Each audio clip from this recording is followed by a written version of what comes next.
میرے خاندان میں پہلا فرد تھا جو دینی تعلیم کی طرف آ رہا تھا۔ ان کے ذہن میں یہ بات تھی کہ اگر میں نے اس کو قابو کر لیا نا تو باقی بھی ہو جائیں گے۔ قادیانیوں کا یہ بڑا طریقہ واردات ہے اور وہ بڑے عجیب و غریب ہتھ کنڈے جو ہیں وہ اختیار کرتے ہیں۔ جب مدارس سے طلباء نکلتے ہیں نا تو نکلنے سے پہلے ہی ان کو یہ فکر لاحق ہوتی ہے کہ ہم یہاں سے فارغ التحصیل ہونے کے بعد آگے کیا کام کریں گے۔ یہ سوشل میڈیا کے اوپر اعتراضات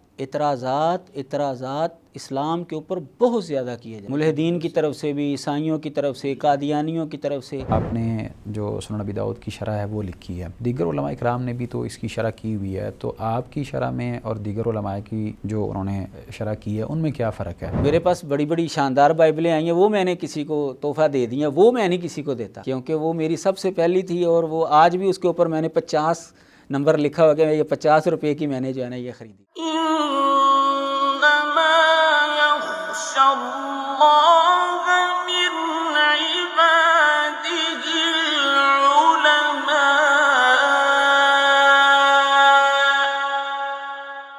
السلام علیکم ورحمۃ اللہ وبرکاتہ۔ ناظرین کرام، میں محمد بشارت آپ کی خدمت میں حاضر ہوں۔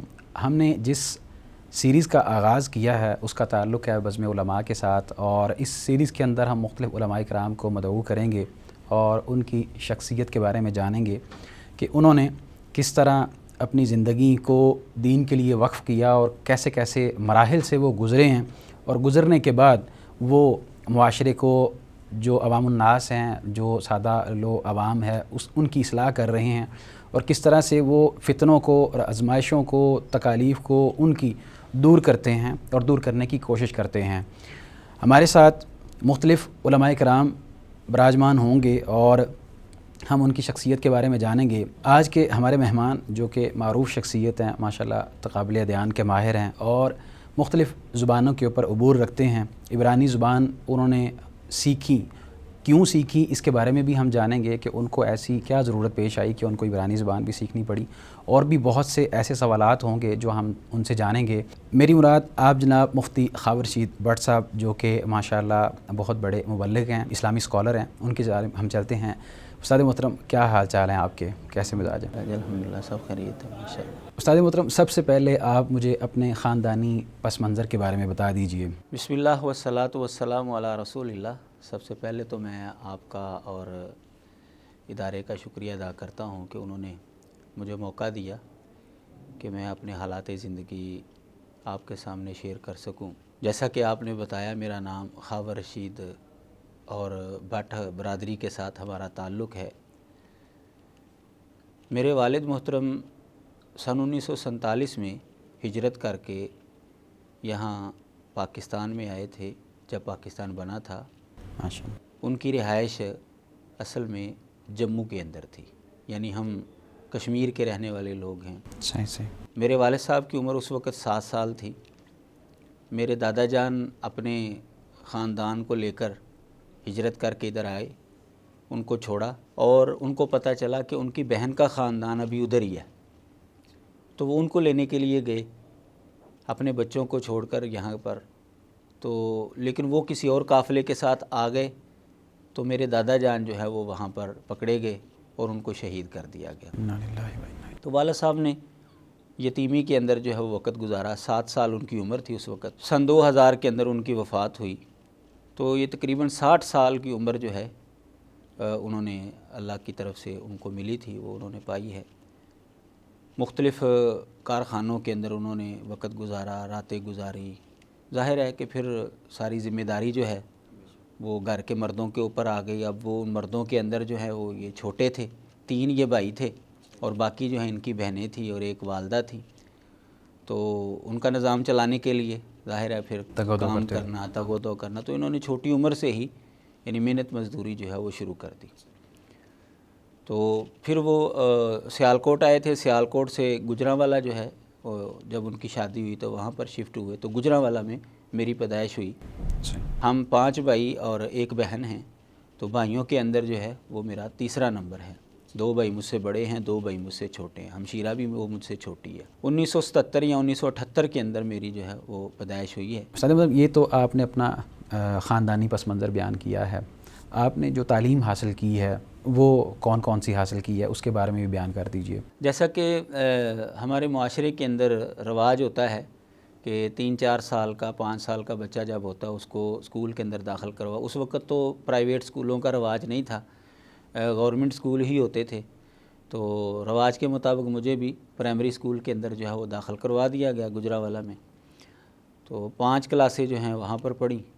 جب ہم چھٹی کے اندر پہنچے تو پرائیویٹ اسکولوں کا نا رواج وہ چل نکلا تھا، تو چھٹی کلاس کے اندر پرائیویٹ اسکول میں داخل ہوا، محلے میں ہی ہمارے وہ ایک پرائیویٹ اسکول کھلا تھا، تو وہاں پر پڑھتے ہوئے پھر اس کو تعلیم کو چھوڑا اور مدرسے کے اندر جو ہے وہ داخل ہو گیا سن 1990 میں۔ عموماً ہم سوالات اس طرح کے بھی کرتے ہیں علماء کرام سے کہ کیونکہ اکثر یہ دیکھنے میں آتا ہے کہ والدین کی طرف سے ان کو بچوں کو مدارس میں داخل کروایا جاتا ہے، یا بعض طبقہ ایسا بھی ہے جو ہمارے اوپر یہ الزام بھی لگاتا ہے کہ جو بچے ایسے ہوتے ہیں جو اب وہ اس طرح کے الفاظ ہیں کہ وہ نامناسب بھی ہیں کہ جو شرارتی ہوتے ہیں یا تنگ کرتے ہیں ان کو وہ مدارس میں داخل کروا دیتے ہیں، جو دوسرے ہوتے ہیں ان کو نہیں کرواتے۔ تو مدرسے میں آپ کیوں گئے؟ والدین کے کہنے پہ گئے یا آپ کا اپنا شوق اور ذوق تھا؟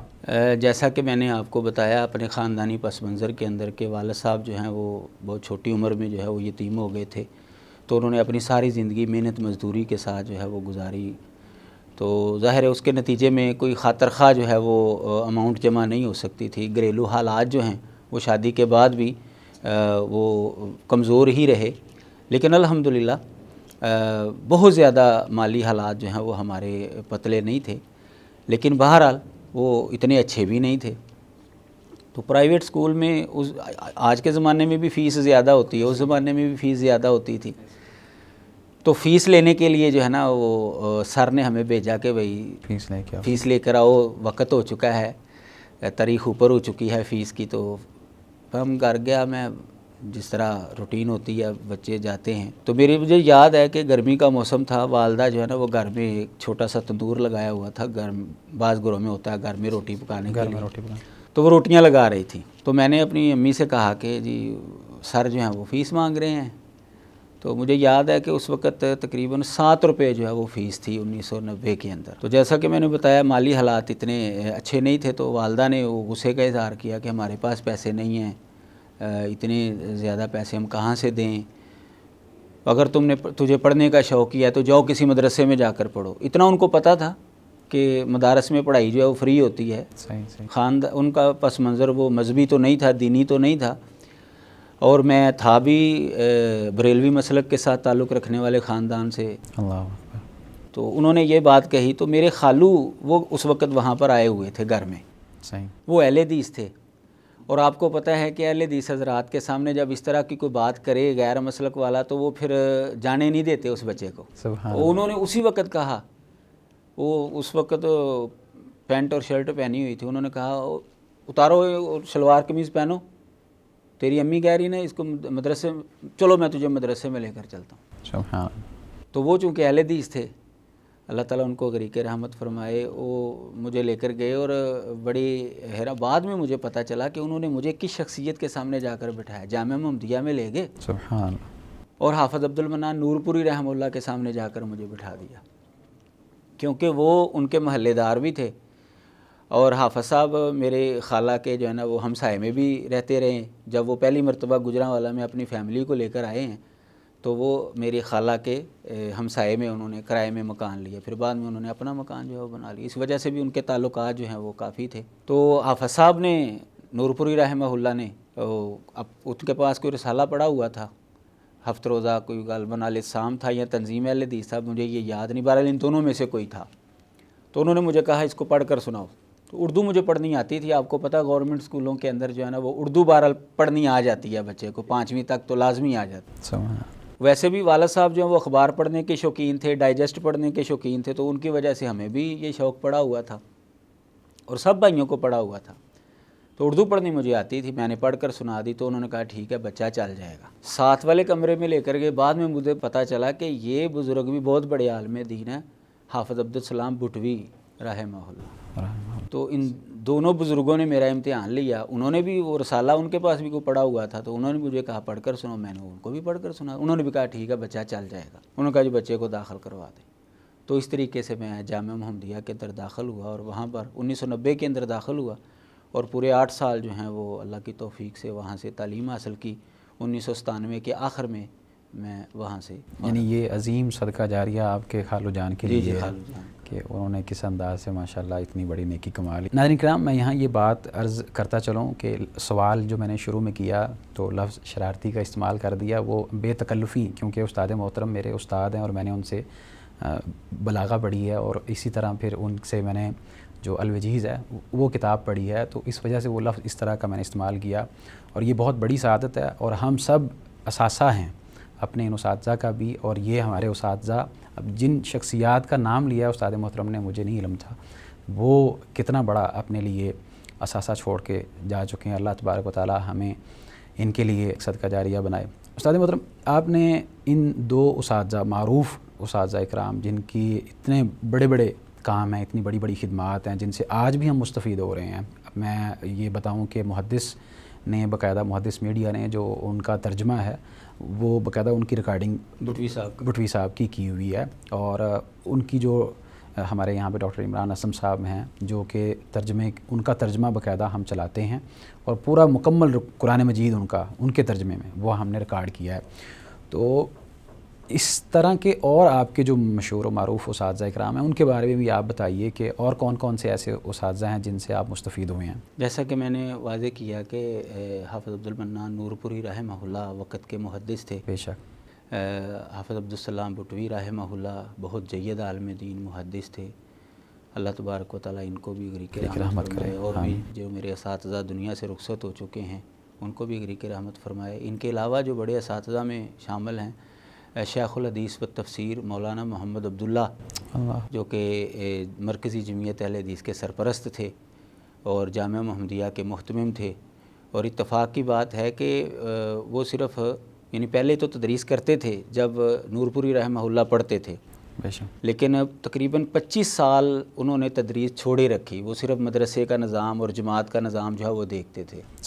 تو اتفاق کی بات ہے کہ جب ہم دوسری کلاس میں پہنچے یعنی 1991 میں، تو 25 سال کے بعد انہوں نے دوبارہ پڑھانا شروع کیا۔ یعنی مجھے یہ شرف حاصل ہے کہ میں نے ان کے بالکل آخری عمر میں ان سے جو ہے وہ علم حاصل کیا۔ بلوغ المرام ان سے پڑھی، پھر اگلے سال مشکات شریف جو ہے انہوں نے پڑھائی، تو اس طرح جو ہے ان سے بھی ہمیں علم حاصل کرنے کا جو ہے وہ موقع ملا۔ شرف حاصل ہوا ماشاءاللہ۔ ان کے علاوہ شیخ الحدیث و تفسیر مولانا عبدالحمید ہزاروی رحمہ اللہ، جو کہ حافظ عبدالمنان نورپوری رحمہ اللہ کے بھی استاد تھے، اسی طرح جو ہے قاضی عبدالرزاق رحمہ اللہ، اسی طرح مولانا محمد رفیق سلفی رحمہ اللہ، اور مولانا قاری منظور رحمہ اللہ، اور جو میرے زندہ اساتذہ ہیں اللہ تبارک و تعالیٰ ان کو صحت و تندرستی سے نوازے، ان میں مولانا جوید اقبال سیالکوٹی حافظہ اللہ ہیں، اسی طرح مولانا حمید اللہ ہیں، اور اسی طرح مولانا عبدالستار شاہ اور حافظ عمران عریف حافظہ اللہ، جو کہ اس وقت جامعہ محمدیہ کے محتمم ہیں، اور یہ مولانا محمد عبداللہ جو شیخ الحدیث ہے جن کا میں نے تذکرہ کیا، یہ ان کے صاحبزادے ہیں، اور یہ بھی میرے اساتذہ کے اندر شامل ہیں۔ مفتی صاحب، عموماً یہ دیکھا گیا ہے کہ جب مدارس سے طلباء نکلتے ہیں نا، تو نکلنے سے پہلے ہی ان کو یہ فکر لاحق ہوتی ہے کہ ہم یہاں سے فارغ ہونے کے بعد، فارغ التحصیل ہونے کے بعد آگے کیا کام کریں گے۔ تو آپ کے ذہن میں ایسا کیا تھا جب آپ مدرسے سے نکلے؟ تو اس کے بعد آپ نے کوئی ذہن بنا رکھا تھا یا نہیں بنایا تھا؟ تو اس کے بعد پھر آپ کیا کام کرنے لگ پڑے؟ میں معذرت چاہوں گا، میرے ایک استاد جو کہ اس وقت زندہ ہیں، ان کا میں نے نام نہیں لے سکا، اور وہی استاد ہے جو مجھے اس فیلڈ کے اندر جو ہے نا وہ رغبت دلانے والے تھے، مولانا محمد مالک بنڈر حافظہ اللہ۔ وہ اس وقت مسجد المکرم جو گجراوالا میں ادارہ ہے وہاں پر وہ شیخ الحدیث کے فرائض سر انجام دے رہے ہیں، ماشاءاللہ بہت نیک اور بڑے ذہین فتین استاذ ہیں۔ وہ جب پڑھاتے تھے ہم نے ان سے ابو داؤد جو ہے وہ پڑھی، تو جب وہ پڑھاتے تھے نا تو وہ ایک جملہ کہا کرتے تھے، وہ کہتے تھے کہ اس کلاس کے اندر، یعنی ہماری کلاس کو مخاطب کہتے ہیں، اس کلاس کے اندر جو نا بہت زیادہ مدرسین ہیں۔ سبحان اللہ۔ یعنی وہ ہمیں رغبت دلاتے تھے کہ تم نے تدریس کی طرف آنا ہے، تدریس کی طرف، کیونکہ تمہارے اندر جو ہے نا وہ یہ صلاحیت موجود ہے تم طلباء کے اندر کہ تم تدریس کا شعبہ، بس ان کی بات سن کر نا تو میرے ذہن میں یہ بات بیٹھی تھی کہ تدریس کرنی ہے، پڑھانا ہے کسی جگہ پہ، اگر مجھے موقع ملا تو میں تدریس کروں گا۔ تو جیسے ہی میں فارغ ہوا تو ظاہر ہے فارغ ہونے کے بعد رمضان آ جاتا ہے، مدارس میں چھٹیاں ہو جاتی ہیں، ایسی اور چھٹیوں کے بعد ہم جب واپس اساتذہ کو ملنے کے لیے آئے تو حافظ عبد المنان نور پوری رحمہ اللہ، چونکہ وہ ان کے قریب ہی میرا بھی گھر تھا، ان کے محلے کے قریب ہی میرا بھی محلہ تھا، اور ان کے پاس آنا جانا کافی تھا، سوال جواب اور کلاس کے اندر بھی کافی ان کے ساتھ جو ہے وہ گفتگو ہوتی تھی۔ تو استاد کو پتہ چل جاتا ہے کہ یہ بچہ اگر اس کو موقع ملے گا تو یہ آگے نکل سکتا ہے۔ ایسی تو حافظ عبد المنان نور پوری رحمہ اللہ کے ساتھ جب ہم ملاقات کے لیے ان کے کمرے میں گئے، میں تھا اور ایک کلاس کا ایک ہائی فائی لڑکا تھا، ہم دونوں آپ کو ملنے کے لیے گئے تو انہوں نے کہا مولانا لاہور سے آپ سے لاہور کی طرف جانب سے آپ سے رابطہ کیا جائے گا، تو وہ آپ کو کہیں گے ہمارے مدرسے میں آ کر پڑھاؤ، تو آپ نے انکار نہیں کرنا، وہاں پہ چلے جانا ہے۔ میں نے سمجھا کہ پتہ نہیں کہ مجھے کہہ رہے ہیں کہ ان کو کہہ رہے ہیں، ان کو سمجھ آ گئی کہ اس کو سمجھ نہیں آئی کہ کسے، کیونکہ وہ مجھ سے قابل تھا تو زیادہ ذہین بھی تھا، تو مجھے نہیں سمجھ آئی کہ وہ کس کو کہہ رہے ہیں۔ تو انہوں نے پھر باقاعدہ جو ہے نا وہ وضاحت کے ساتھ میری طرف مولانا میں آپ کو کہہ رہا ہوں، سبحان اللہ، لاہور لوکو ورکشاپ مدرسے سے آپ سے رابطہ کیا جائے گا تو آپ وہاں پہ چلے جائیں تدریس کے لیے۔ سبحان اللہ، میں خوش بھی ہوا اور حیران بھی ہوا کہ حافظ عبد المنان نور پوری رحمہ اللہ نے اتنے ذہین فتین طالب علم کے مقابلے میں مجھے جو ہے وہ ترجیح دی، اور واقعی پھر ایسا ہوا، مجھے نہیں پتہ کہ وہ کیا ہوا، پھر بعد میں مجھے پتہ چلا کہ وہ کہاں پر ان کی میٹنگ ہوئی تھی، وہ وہاں کے استاد تھے، ان کی شادی ہوئی، وہ ہمارے حافظ صاحب کے گھر کے قریب ان کی رہائش تھی، تو ان کے ولیمے پر یہ انتظامیہ کے لوگ آئے تھے اور شیخ الحدیث و تفسیر حافظ عبداللہ صاحب بھی آئے تھے جو لوکو ورکشاپ کے تو وہاں پر حافظ صاحب نے ان سے بات کی کہ اگر آپ کو کسی لڑکے کی ضرورت ہوئی تو میرے پاس ہے لڑکا، میں بھیج دوں گا۔ تو پھر انہوں نے مجھ سے رابطہ کیا اور میں پھر لوکو ورکشاپ میں 1998 فروری کے مہینے میں یہاں پر تدریس کے لیے آیا۔ اس وقت میری عمر تقریباً 20 سال تھی، تو الحمدللہ آج تک وہاں پر تدریس کر رہا ہوں۔ تدریس کے عمل میں سرگرم عمل ہے ماشاءاللہ۔ اچھا، اس کے علاوہ بھی آپ مدارس میں تدریس کر رہے ہیں یا اسی میں پھر کرتے رہے بس؟ نہیں، شروع میں تو ظاہر ہے ایک ہی مدرسے میں تدریس جو ہے وہ کی، اور الحمدللہ وہاں پر آج تک جاری ہے۔ اس کے علاوہ بھی مدارس کی طرف سے مجھے دعوت دی گئی تو الحمدللہ وہاں پر بھی تدریس کر رہا ہوں۔ مفتی عتیق الرحمن علوی صاحب نے مدرسہ بنایا مرکز انس بن مالک، وہاں پر بھی تدریس کر رہا ہوں، اور اس کے ساتھ جامع رحمانیہ حافظ حسن مدنی حافظہ اللہ، جی آپ بھی وہاں پر ان سے پڑھتے رہے ہیں، تو وہاں پر بھی تدریس کر رہا ہوں۔ اسی طرح قاری صہیب احمد میر محمدی حافظہ اللہ جو ہے ان کے مدرسے میں بھی تدریس کے فرائض سر انجام دے رہا ہوں، لیکن وہ جو انہوں نے دورہ تخصص شروع کیا ہے جی جی، تو ان کے اساتذہ کے اندر مجھے بھی شامل کیا گیا، اور الحمدللہ 2 سال سے میں وہاں پر تدریس کر رہا ہوں۔ استاد محترم، آپ کی تدریس کے حوالے سے تو عموماً اکثر لوگ جانتے ہیں، ہم بھی جانتے ہیں، لیکن اس کے ساتھ ساتھ آپ نے تصانیف بھی لکھی، اس کے بارے میں ہمیں پتہ چلا، تو آپ کی کون کون سے ایسے تحقیقی کام ہیں جو کہ آپ کر رہے ہیں یا آپ نے کیے ہیں، اور آپ کی جو تصانیف ہیں وہ بھی بیان کر دیجئے، وہ کون کون سی ہیں؟ ہمارے شیخ اور استاد حافظ عبد المنان نور پوری رحمہ اللہ ایک ایسی شخصیت تھے کہ وہ اپنے شاگردوں کو آگے بڑھنے کا کہتے تھے، کام کرو، لکھو، تقریر کرو، جمعہ پڑھاؤ، تدریس کرو، یعنی وہ کہتے رہتے تھے۔ تو نور پوری رحمہ اللہ جو ہے نا، جب ان سے کوئی بات کرنی نا کہ یہ لکھنے والی چیز ہے تو وہ کہتے ہیں مولانا لکھو۔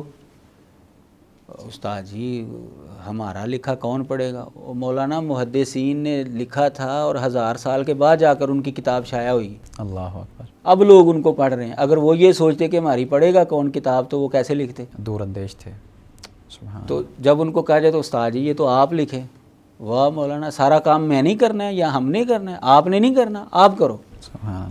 تو ان کے رغبت دلانے کی وجہ سے نا تو تحریر کا شوق جو ہے نا وہ میرے اندر پیدا ہو گیا۔ تو الحمدللہ پھر جب تدریس شروع کی تو یہاں الاعتصام جو ہفتہ روزہ ہمارا اہل حدیثوں کا بڑا جید رسالہ ہے، تو اس کے اندر مجھے موقع ملا مضامین لکھنے کا، تو وہاں سے پھر شروعات ہو گئی۔ اسی طرح الاخوہ حافظ ابتسام الہی ظہیر حافظہ اللہ جی جی، وہ شائع کیا کرتے تھے، اس کے اندر میرے مضامین جو ہیں وہ شائع ہونا شروع ہو گئے۔ سبحان اللہ۔ تو میں نے جو کتابوں کے اوپر کام کیا ہے، علامہ احسان الہی ظہیر رحمہ اللہ کی جو کتاب ہے القادیانیہ عربی زبان کے اندر، اس کا میں نے اردو میں ترجمہ کیا اور اب وہ شائع بھی ہو چکی ہے. یہ سن 2002 کے اندر میں نے ترجمہ کیا تھا، جو کہ ابھی دو تین سال پہلے جو ہے وہ شائع، تقریباً 20 سال کے بعد وہ ترجمہ شائع ہوا ہے. سبحان اللہ. اس کے علاوہ عدنان ترشا صاحب ہیں، کوئی عربی عالم، ان کی کتاب ہے اللہ کی ماذا یحب اللہ و ماذا یبغض، اس کا اردو ترجمہ کیا. اطیب المنح جو مدارس میں پڑھائی جاتی ہے اس کا اردو ترجمہ ہے،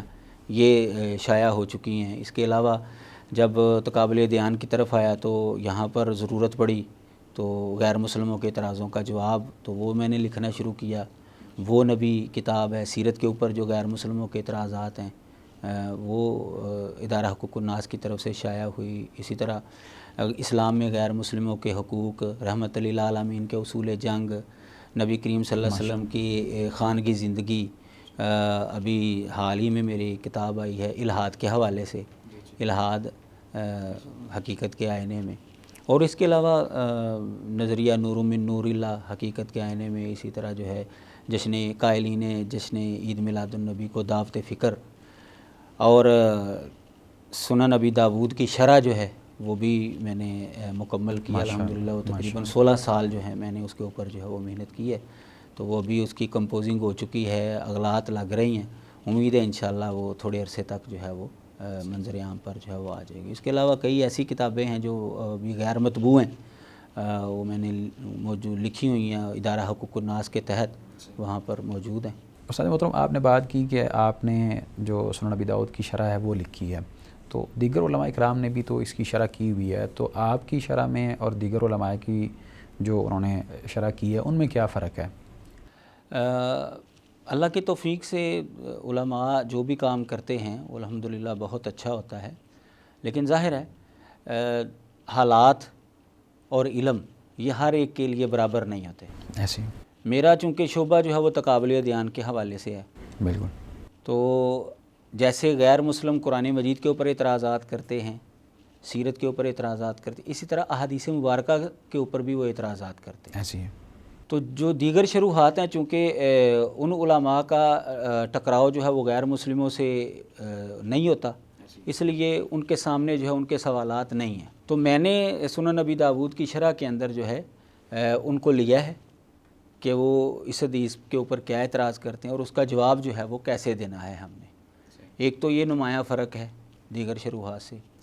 دوسرا فرق یہ ہے کہ ہمارے کئی علماء جو ہے نا وہ کسی بھی مسئلے کے اندر جو ہے نا وہ فیصلہ دیتے ہوئے جھجکتے ہیں. مثلا ایک مسئلے کے اندر اختلاف ہو گیا کہ فلاں کی یہ رائے ہے، فلاں کی یہ رائے، وہ 3-4 آراء لکھ کر نا بات کو ختم کر دیتے ہیں، جبکہ قاری کو یہ نتیجہ چاہیے، معلوم ہونا چاہیے کہ نتیجہ کیا ہے، نتیجہ چاہیے. ایسی ہے. تو میں نے بھرپور کوشش کی ہے کہ شاید ہی کسی جگہ پر مجھ سے کوئی بات رہ گئی ہو، وگرنہ میں نے ہر جگہ پر فیصلہ دیا ہے کہ جی دلائل کے اعتبار سے یہ مسئلہ جو ہے وہ زیادہ راجح معلوم ہو رہا ہے. یعنی قاری کو میں نے تشنا نہیں چھوڑا، نتیجے تک پہنچایا، نتیجے تک جو ہے وہ پہنچایا ہے. تیسری چیز جو نمایاں آپ کو میری شرح کے اندر فرق ملے گا وہ یہ ہے کہ جیسا کہ آپ جانتے ہیں کہ بسا اوقات حدیث تو ضعیف ہوتی ہے، لیکن اس کے اندر جو ہے نا 2-4 جملے وہ صحیح ہوتے ہیں. ایسی ہے. ان کی تائید مل رہی ہوتی ہے کسی دوسری صحیح حدیث سے یا قرآن مجید کی کسی آیت سے.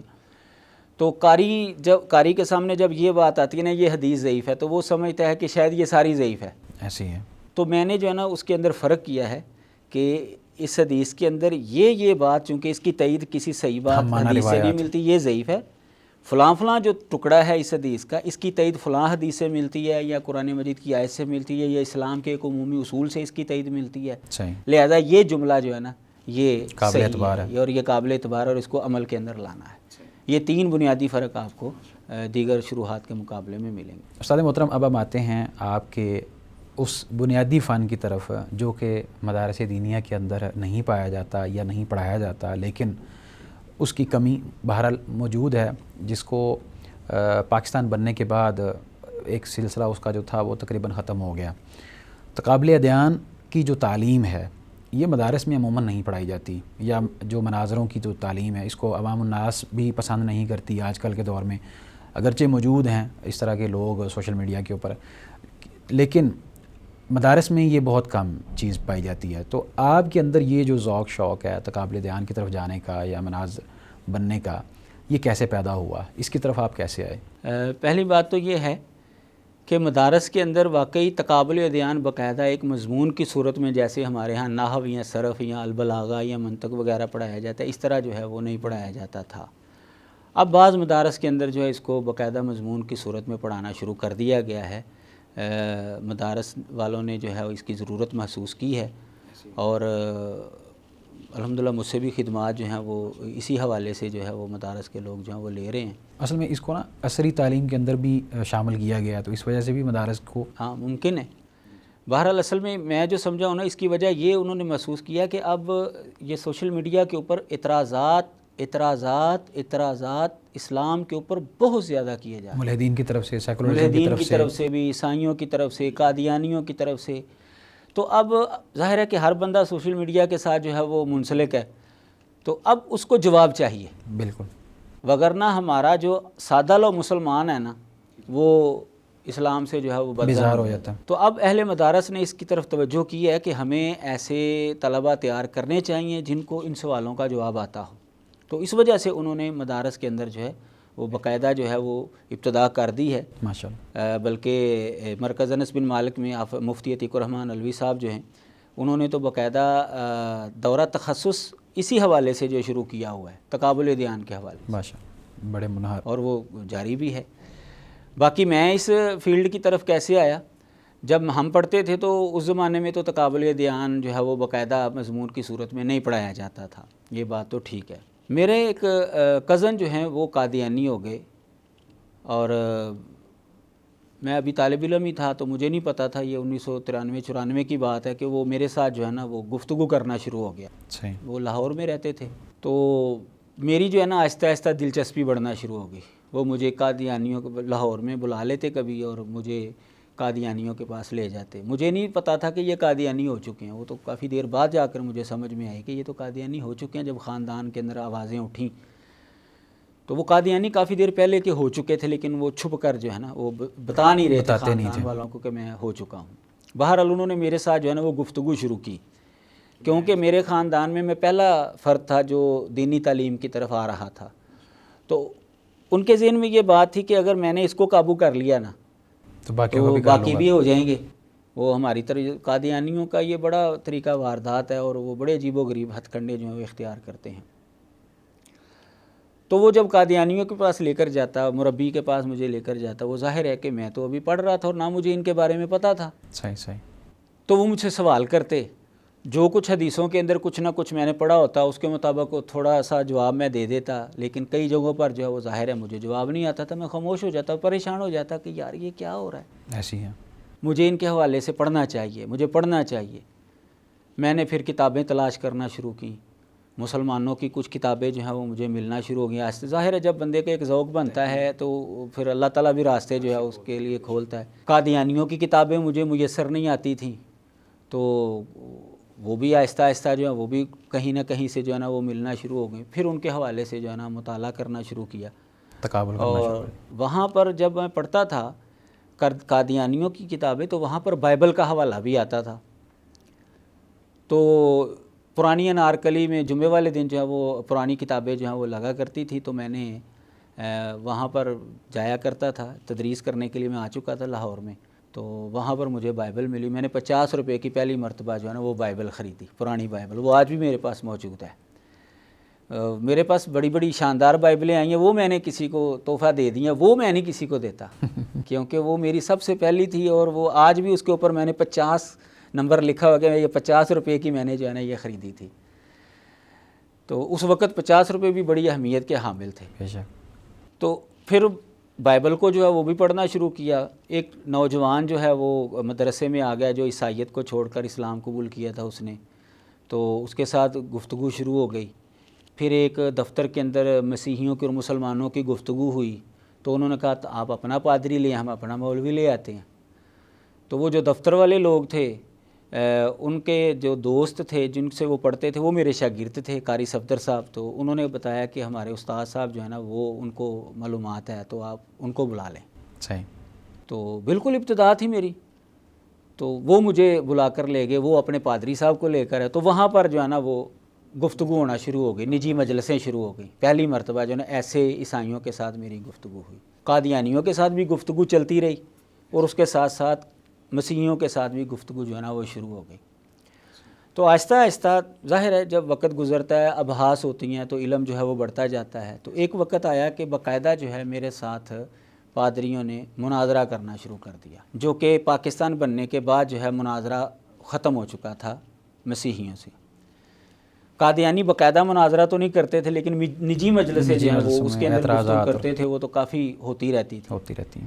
لیکن انہوں نے باقاعدہ مناظرہ شروع کر دیا. تو پہلا مناظرہ جب میں نے کیا تو اس مجلس کے اندر محترم عبدالوارث گل صاحب جو ہیں، جو اس وقت ادارہ حقوق الناس کے روح رواں ہیں، وہ بھی موجود تھے. وہ ادارہ قائم کر چکے تھے. صحیح. تو انہوں نے مجھے مناظرہ کرتے ہوئے دیکھا تو ان کو اپنی ادارے کے لیے بندے کی ضرورت تھی اس طرح کے کہ جو غیر مسلموں کے اعتراضوں کا جواب دے سکے. تو میرے پاس وہ آئے. انہوں نے کہا کہ آپ تدریس تو بڑے لوگ کرتے ہیں، تو ہماری فیلڈ میں کوئی بندہ ہی نہیں ہے، تو آپ اس طرح کریں، آپ تدریس چھوڑیں اور ادھر آ جائیں میرے پاس. سبحان اللہ. میں نے کہا جی تدریس تو میں نہیں چھوڑ سکتا، کیونکہ نور پوری رحمہ اللہ جو ہے نا وہ تدریس چھوڑنے کا مشورہ کسی کو نہیں دیتے تھے. لیکن بڑی حیرانگی کی بات ہے کہ میں نے جب ان کے ساتھ مشورہ کیا نا تو میں شاید پہلا بندہ ہوں گا ان کی زندگی کا کہ جن کو تدریس چھوڑنے کے اوپر جو ہے نا انہوں نے ناراضگی کا اظہار نہیں کیا. میں نے ان سے کہا جی وہ نوجوان ہے، وہ اس طرح اس نے ادارہ قائم کیا اور غیر مسلموں میں تبلیغ کرنی ہے، ان کے سوالوں کا جواب دینا ہے، تو وہ کہتے ہیں تدریس چھوڑ کر جو ہے نا وہ آؤ، تو میرے ساتھ ہی رہو. تو نور پوری رحمہ اللہ کہنے لگے یار کام تو وہ بھی بہت اچھا ہے، بہت ضروری ہے. یعنی میں سمجھ گیا کہ اگر یہ سمجھتے نا کہ تدریس غلط ہے، یہ تدریس کو چھوڑنا غلط ہے، تو مجھے فوراً ٹوک دیتے. ایسی ہے. تو بہرحال مجھے کچھ حوصلہ ہو گیا، لیکن اتفاق ایسا ہوا کہ مجھے تدریس چھوڑنے کی ضرورت نہیں پڑی. سبحان اللہ. میں نے ان سے بات کی کہ یار اگر ہم تھوڑا وقت دے لیں، پورا نہ میں 3-4 پیریڈ مدرسے میں پڑھا لوں لوکو ورک شاپ میں، تو وہاں سے پڑھا کر میں آپ کے پاس آئے 11 بجے میں آپ کے پاس. انہوں نے کہا جی ٹھیک ہے مجھے منظور. ان کو تو پتہ چاہیے تھا ظاہر ہے. تو اس طریقے سے پھر میں جو ہے نا آدھا وقت تدریس کے لیے اور باقی وقت جو ہے وہاں پر میں نے جو ہے بہت بڑی سعادت ہے. اور پھر ظاہر ہے کہ جب ایک جگہ پر بیٹھ کر آپ نے کام ہی یہ کرنا ہے، غیر مسلموں کے حوالے سے پڑھنا ہے، لکھنا ہے، ان کے سوالوں کا جواب دینا ہے، تو پھر ظاہر ہے وقت کے ساتھ ساتھ علم جو ہے وہ بڑھتا جاتا ہے. تو آج الحمدللہ اللہ کی توفیق سے آپ کے سامنے اللہ تعالیٰ نے بڑا یہ عزت بخشی ہے. اس حوالے سے تقابل ادیان کے حوالے سے لوگ جو ہیں وہ مجھے پہچانتے ہیں. یہ اللہ تعالیٰ کی بڑی مہربانی. اچھا استاد محترم، میں نے یہ سنا ہے کہ آپ نے باقاعدہ عبرانی زبان سیکھی ہے، اس کے بارے میں بھی آپ بتائیے کہ آپ کو عبرانی زبان سیکھنے کی کیا ضرورت محسوس ہوئی؟ جیسے کہ وہ کہتے ہیں مسیحی لوگ کہ ہماری جو عہد نامہ قدیم ہے نا، بائبل کا جو اولڈ ٹیسٹامنٹ ہے وہ عبرانی زبان میں ہے اصل. تو بہرحال وہ ایک الگ ڈبیٹ ہے کہ وہ عبرانی یہ ہے یا نہیں ہے. لیکن ہوا یہ کہ فیصل آباد میں ایک پادری صاحب سے گفتگو طے تھی، تو وہاں پر میں گفتگو کے لیے گیا تو تحریف بائبل کے اوپر گفتگو تھی. صحیح. تو میں نے جو ہمارا طریقہ کار تھا میں نے 2-3 حوالے جو ہیں وہ بتایا کہ میں نے کہا جی یہ دیکھیں یہ آپس میں تضاد ہے، اس سے پتہ چلتا ہے کہ بائبل کے اندر تحریف ہو چکی ہے. صحیح. اب مجھے نہیں اندازہ تھا کہ وہ یہ پتہ کھیلے گا. اس نے نا عبرانی بائبل نکالی اور میرے آگے رکھ دی، کہتا ہے جی یہاں سے نکال کر دکھائیں مجھے کہاں پر ہے جی تضاد. اب ہم تو ظاہر ہے اردو بائبل پڑھنے والے لوگ تھے، ترجمہ خیر انہی کا تھا. ایسی ہے. تو اب میں پریشان ہو گیا کہ میں یہ کہاں سے نکالوں، کیونکہ وہ جب آپ عبرانی دیکھیں گے نا تو اس کا یہ بھی نہیں سمجھ آتی پہلی مرتبہ کہ یہ شروع کہاں سے ہوتی ہے. وہ بندہ الٹا جو ہے نا وہ پکڑ لیتا ہے اس کو. تو خیر میں نا وہ ظاہر ہے مجھے عبرانی زبان آتی نہیں تھی، پہلی مرتبہ میں نے وہ عبرانی بائبل دیکھی اس وقت. بڑی ابتدائی دور کی بات ہے جب شروعات کی تھی میں نے اس حوالے سے. تو خیر وہ میرے ساتھ جو ساتھی گئے ہوئے تھے وہ انہوں نے جو ہے پھر اس کے ساتھ کہا کہ بھئی یہ تو عبرانی وہ ہے ہی نہیں جو آپ کہہ رہے ہیں. صحیح. تو اس طرح جو ہے نا وہ بات جو ہے نا وہ آئی گئی ہوگی، لیکن میرے دل میں بات بیٹھ گئی، پوائنٹ آ گیا آپ کے پاس کہ یہ جو ہے نا میری تو بڑی سبکی ہوئی ہے. ایسی ہے. تو مجھے تو عبرانی سیکھنی چاہیے. پھر میں نے نا تلاش کرنا شروع کر دیا کہ میں کہاں سے عبرانی سیکھوں، کہاں پر پڑھائی جاتی. مجھے پتہ چلا کہ پنجاب یونیورسٹی میں باقاعدہ ایک شعبہ ہے اور وہاں پر مسیحی پادری صاحب جو ہے نا وہ عبرانی پڑھاتے ہیں. اللہ. اور باقاعدہ پھر میں نے وہاں پر داخلہ لیا اور پادری ٹونی ولیم صاحب جو ہیں وہ میرے اساتذہ میں شامل ہیں، ان سے میں نے عبرانی سیکھی اور الحمدللہ میں نے پھر اپنی تحریروں کے اندر بھی کچھ عبرانی کے حوالہ جات، یعنی پھر کام چل نکلا. ایسی ہے. اب اللہ کی توفیق سے یہ ہے کہ اگر کوئی عبرانی بائبل سامنے رکھ دے گا تو انشاءاللہ حوالہ جو ہے وہ بھی نکال سکتا ہوں. اچھا، صرف حوالہ نکال سکتے ہیں یا باقاعدہ اس کا فائدہ بھی آپ نے بھی؟ جی فائدہ تو اٹھایا میں نے. پھر ظاہر ہے کہ وہ عبرانی کے الفاظوں کے ساتھ جو ہے پھر ان دلیل کو بنانا، اثر پڑتا ہے، اپنا مدعا جو ہے وہاں سے ثابت کرنا. باقاعدہ ظاہر ہے کہ ہمارا واسطہ نہیں ہے، بول چال نہیں ہے، تحریر نہیں ہے، تو یہ تو خیر چیز نہیں مجھے آتی، لیکن اپنا مطلب جو ہے نا، یعنی جو مجھے چاہیے نا، وہ الحمدللہ وہ میں اپنا وہاں سے حل کر لیتا ہوں. بلکہ جو یعنی جو اس کا روب تھا نا وہ ختم ہو چکا اور ان کے اوپر باقاعدہ پڑ گیا ہے. بلکہ جب وہ چاہتے ہیں تو میں نکال سکتا ہوں، کوئی مسئلہ. بعض پادریوں کو بھی شاید نہ آتی ہو عبرانی. ہاں جی یہ تو ہے، کافی پادریوں کو نہیں آتی، بہت کم ہے جنہوں نے عبرانی زبان جو ہے وہ سیکھی ہے. مطلب یہ بڑی سعادت کی بات ہے کہ اللہ تعالیٰ نے آپ سے کس انداز سے دین کے کام لیے اور آپ کی تدریس بھی باقی رکھی اور مناظرہ بھی جو ہے وہ اشد ضرورت تھی اس چیز کی، اللہ تبارک و تعالیٰ نے منسلک کر دیا آپ کو اس کے ساتھ. استاد محترم، ہمارے ہاں اکثر یہ کہا جاتا ہے کہ جو دینی لوگ ہوتے ہیں یا ذہن رکھنے والے لوگ ہوتے ہیں یہ چیزوں کو الجھا دیتے ہیں اپنے مناظرانہ انداز میں، اور بحث برائے بحث اور اس طرح کی جو چیزیں ہیں نا یہ کوفت پیدا کر دیتی ہیں اور دین سے دوری کا باعث بن جاتی ہیں. اپنی ہار جیت کا مسئلہ ہوتا ہے، ان کا مسلک کا پرچار کرتے ہیں، اپنے لڑائی جھگڑا کرتے ہیں. تو وہ یہ سمجھتے ہیں کہ ان چیزوں کی ضرورت نہیں ہے، ان مناظروں کی ضرورت نہیں ہے. اور آپ نے ماشاءاللہ اس فیلڈ میں قدم رکھا اور اللہ تبارک و تعالیٰ آپ کو مزید توفیق عطا فرمائے، ماشاءاللہ کام کر رہے ہیں آپ. کیا سمجھتے ہیں کہ اس کی ضرورت واقعتاً ہے یا نہیں ہے، یا جس طرح لوگ اعتراض کرتے ہیں وہ ٹھیک کرتے ہیں؟ پہلی بات تو یاد رکھیں کہ مناظرے کا کلیتاً انکار کرنا جو ہے نا یہ قرآن مجید کا انکار ہے. بے شک. قرآن مجید سے ہمیں پتہ چلتا ہے حضرت ابراہیم علیہ السلام نے مناظرہ کیا ہے، حضرت موسیٰ علیہ السلام نے مناظرہ کیا، وقت کے حکمرانوں سے کیا ہے. بے شک. دوسری بات یہ ہے کہ مناظرہ جو ہے نا وہ دو طرح کا ہے. ایک ہے مناظرہ برائے اصلاح، بے شک. ایک ہے مناظرہ برائے فساد. جو ہماری عوام ہے یا جو دنیا دار طبقہ ہے وہ اس مناظرے کو سامنے رکھ کر اس کو بے فائدہ کہتے ہیں جو مناظرہ برائے فساد ہے. ایسی ہے. لیکن اگر آپ غور کریں گے تو ہمیں مناظرے کی دوسری قسم بھی ملتی ہے جو کہ مناظرہ برائے اصلاح ہے. شرعی. اس کے اندر نہ کوئی لڑائی ہوتی ہے، نہ کوئی جھگڑا ہوتا ہے، وہ اپنے دلائل دیتے ہیں، ہم اپنے دلائل دیتے ہیں، اور فیصلہ جو ہے وہ سامعین کے اوپر چھوڑ دیتے ہیں. ایسی ہے. میرے مناظرے جو ہیں وہ ڈیبیٹ جو ہیں وہ یوٹیوب کے اوپر موجود ہیں، اب آپ اس کو دیکھ سکتے ہیں. کسی مناظرے کے اندر لڑائی جھگڑا نہیں ہے. صحیح. ہم باقاعدہ جو ہے وہ چرچ کے اندر جاتے ہیں، ان کے سٹیج پر جا کر جو ہے وہ گفتگو کرتے ہیں، اسلام کا پیغام ان تک پہنچاتے ہیں.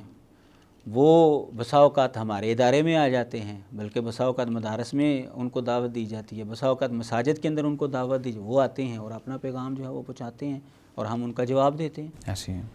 تو بڑے اچھے ماحول کے اندر گفتگو ہوتی ہے اور اس کے خاطر خواہ نتائج بھی نکلتے ہیں. صحیح. الحمدللہ کئی قادیانی جو ہیں وہ مسلمان ہوئے ہیں، کئی مسیحی جو ہیں وہ مسلمان ہوئے ہیں. ماشاءاللہ. یہ کہنا کہ ان کا فائدہ نہیں ہے یہ بالکل غلط بات ہے. صحیح. بالکل ان کا فائدہ موجود ہے. فرض کریں اگر کوئی بندہ مسلمان نہیں بھی ہوتا، ہم ایک سیکنڈ کے لیے تسلیم کر لیتے ہیں کہ جی کبھی کوئی مسلمان تو ہوا نہیں مناظروں کے اندر، تو فائدہ کیا؟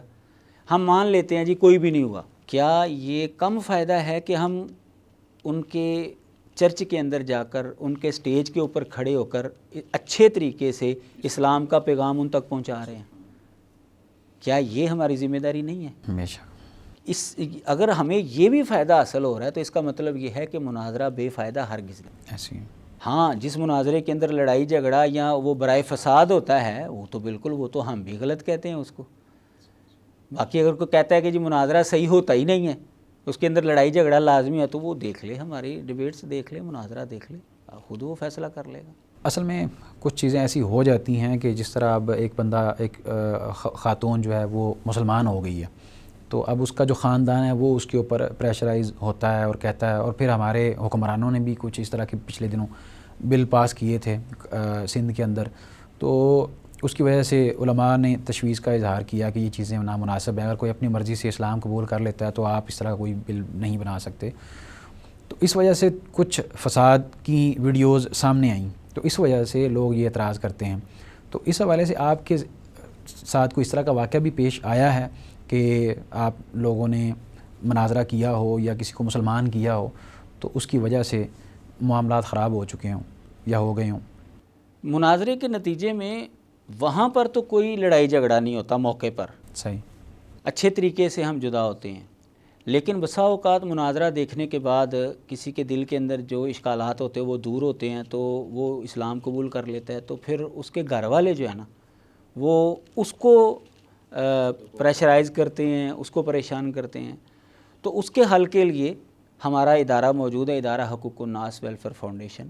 اس کے اندر ہم ایسے ہی لوگوں کو سنبھالتے ہیں، ان کے قانونی معاشرتی مسائل جو ہیں وہ حل کرنے کی کوشش کرتے ہیں. جب وہ ہمارے پاس آتے ہیں تو پھر ان کے جو گھر والے ہیں نا وہ ہمیں پریشرائز کرنے کی کوشش کرتے ہیں. مثال کے طور پر میں ایک مثال دیتا ہوں آپ کو کہ ہمارے ادارے کے تحت ایک اسماعیلی مذہب سے ایک لڑکی جو ہے اس نے اسلام قبول کیا اور ہمارے پاس آ گئے. تو اس کے جو والدین، آپ کو پتہ ہے کہ یہ تو دنیا کے پاورفل لوگ ہیں، ایسی ہے. انہوں نے جو ہے نا ہمارے ادارے کو ختم کروانے کے لیے ایجنسیوں سے رابطہ کیا اور ایجنسیاں جو ہے نا وہ اب ہمارے ادارے کے پیچھے لگ گئی. صحیح.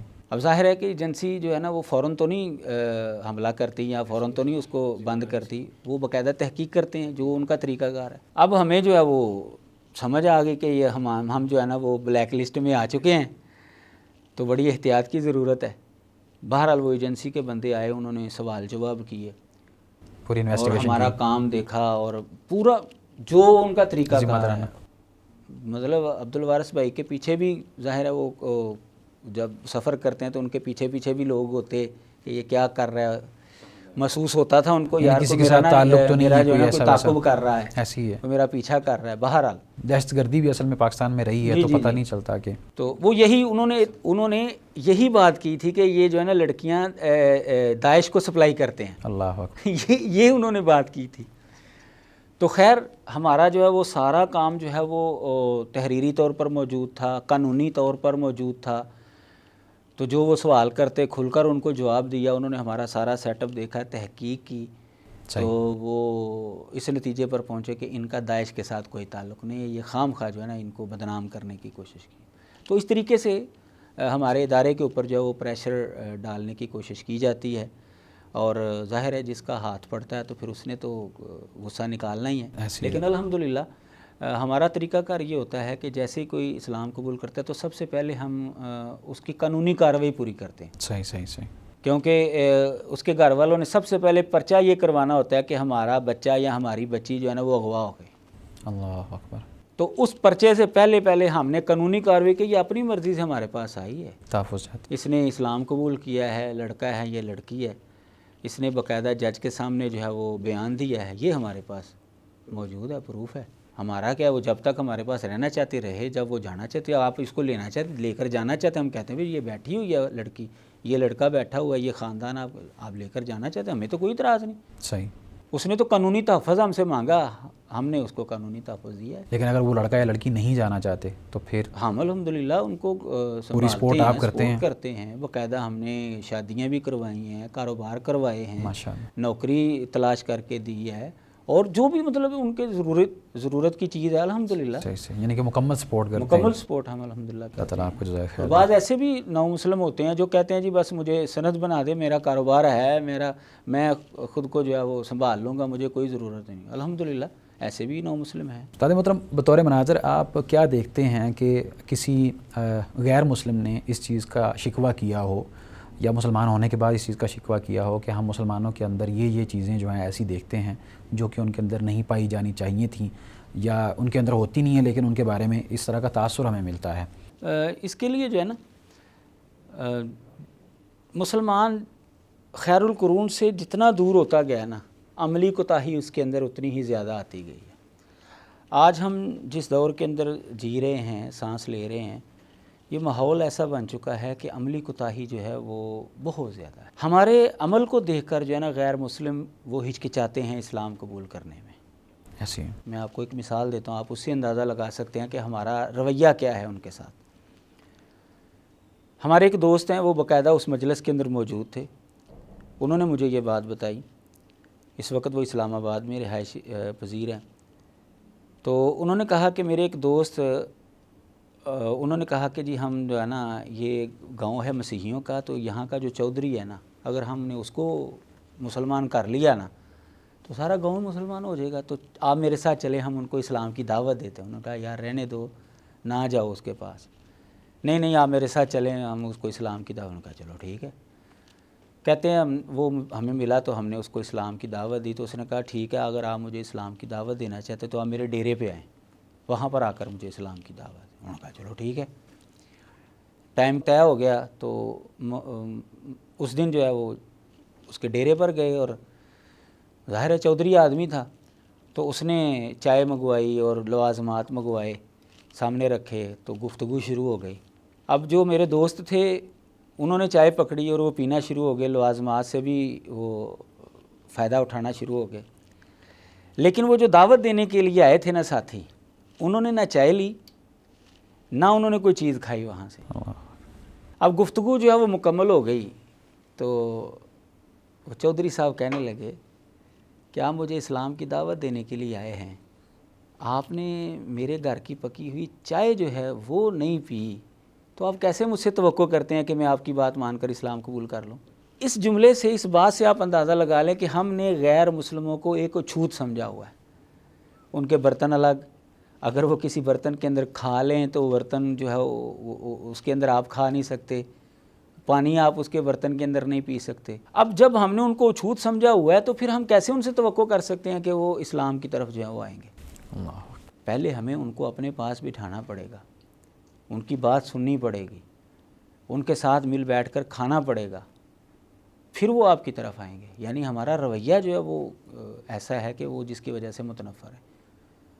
پھر اللہ نے توفیق دی تو اس حوالے سے میں نے کتابچہ بھی لکھا, اسلام میں غیر مسلموں کے حقوق. وہاں پر باقاعدہ دلائل دیے ہیں کہ غیر مسلم کا برتن استعمال کرنے میں کوئی حرج نہیں ہے, بس شرط یہ ہے کہ وہ پاک ہونا چاہیے. اگر برتن ان کا پاک ہے تو آپ اس کو استعمال کر سکتے ہیں. نبی علیہ الصلوۃ والسلام نے یہودیہ خاتون کی دعوت قبول نہیں کی تھی جس کے اندر آپ کو زہر دیا گیا تھا. اگر ان کا پکایا ہوا کھانا نجس ہوتا تو نبی علیہ السلام کیوں دعوت قبول کرتے؟ کیا آپ نے مشرکہ عورت کی مشک سے پانی نہیں لیا تھا؟ خود بھی پیا, صحابہ کو بھی پلایا. صحیح بخاری کے اندر حدیث موجود ہے. بلکہ میں یہاں پہ ایک چیز کہنا چاہوں گا, جب میں میٹرک میں پڑھتا تھا نا تو ہمارے ساتھ ایک لڑکا پڑھتا تھا, نوید الحسن اس کا نام تھا. ہم اس کے ساتھ کہیں گھومنے پھرنے کے لیے چلے گئے, تو ہمارے ایک استاد تھے, وہ اسلامیات کے استاد تھے. تو ان کو جب پتہ چلا نا کہ یہ عیسائی لڑکے کے ساتھ گھومنے کے لیے گئے ہوئے تھے, تو انہوں نے سخت ناراضگی کا اظہار کیا اور باقاعدہ اس کی طرف اشارہ کر گیا, تسی ایس چوڑے نل گئے سی. تو اس کے بعد اس لڑکے کے دل پہ جو بیتی تھی وہ بیان نہیں کیا جا سکتا. تو اس طرح کے جو رویے ہیں وہ رویے بہت زیادہ تکلیف دہ ہیں اور بہت بڑی رکاوٹ ہیں ان لوگوں کے لیے کہ وہ ہمارے. بلکہ ابھی حالیہ پچھلے دنوں میں ایک ویڈیو جو ایک ریڑھی والا پھیری والا جو ہے وہ عورتوں کے بال خریدنے کے لیے جہاں گیا ہوا تھا, تو ایک بندے نے اس کو دین کی دعوت دی ہے, مولوی صاحب نے جو جس انداز سے دی ہے, تو ہم اپنوں لاٹھی کے ساتھ باقاعدہ اس کے میٹر کے اوپر مار رہا ہے وہ, اور کہہ رہا ہے کہ اللہ تعالیٰ یہ فرما رہا ہے. تو اب ہمارا تو اپنوں کے ساتھ یہ حال ہے, تو وہ تو پھر غیر مسلم ہے. تو بہرحال یہ چیز ایسی ہے کہ جس کی بہت ضرورت ہے, تو اس کے بارے میں علماء کرام کو اور خاص طور پہ ایسے جو مدارس کے طلباء ہیں ان کو لازمی بیان کرنا چاہیے, ان کو بتانا چاہیے. اسی حوالے سے میں ایک اور واقعہ بیان کرتا ہوں جو کہ میرے ساتھ ہوا ہے. عبدالوارث بھائی کے دوست ہیں ایک, انہوں نے مسیحی خاتون سے جو ہے وہ شادی کی, تو گھر میں جو ہے وہ تبلیغ ہونا شروع ہو گئی. تو معاملات جو ہے نا وہ مناظرے تک پہنچ گئی کہ آپ اپنا پادری لے آئیں اور ہم اپنا مولوی لے آتے ہیں. تو اس نے بات کی عبدالوارث بھائی سے, تو انہوں نے کہا کہ ٹھیک ہے آپ ان کو کہیں کہ ہمارے ادارے میں آ جائیں. اب ان کا پادری جو ہے نا وہ کوئٹہ سے آیا, اس خاتون کی 2 بھانجیاں وہ بھی باقاعدہ پادری کا کورس کر رہی تھیں, وہ بھی آئیں.